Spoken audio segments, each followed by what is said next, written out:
So the plan, the procurement management plan, is the document that describes a lot of all these hows, the whats that we have been discussing before now. So it describes how procurement processes, the activities will be managed, from the point of developing your contract documents all through to the point of contract closure. The procurement statement of work is developed from the scope baseline. We collected requirements when we were doing scope management. So the aspect of the scope of the project, the aspect of the requirements that were collected, the aspect that has to do with procurement are the ones that now form your statement of work. It is from there that you derive your procurement statement of work.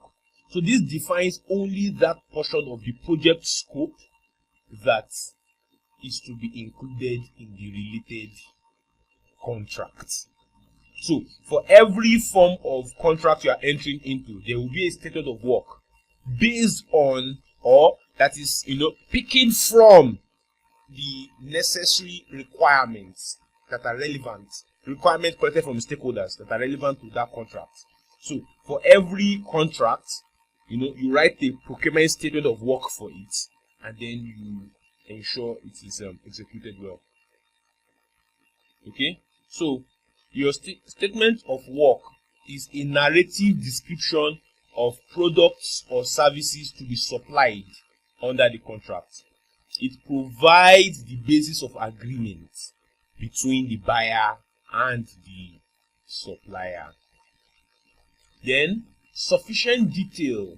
It would have the necessary sufficient detail to allow prospective suppliers to determine whether or not they can comply. This is very important, because as a supplier, it is important for you to have a solid understanding of what exactly is expected of you. So the contract document will contain the detail to be able to give you that information about what you want to do.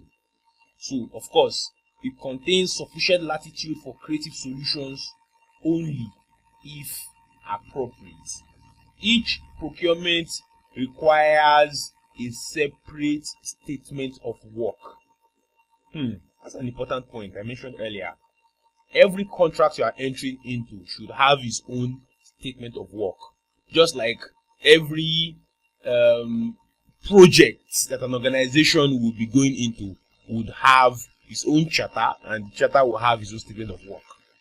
So in this case now, every procurement that you are doing as a part of a project, you need to have a well-written statement of work for it. But one statement of work may cover many items in a single procurement. Beautiful. What this means is that it's possible that under a contract, you want to do multiple procurements under one, multiple items, under one contract.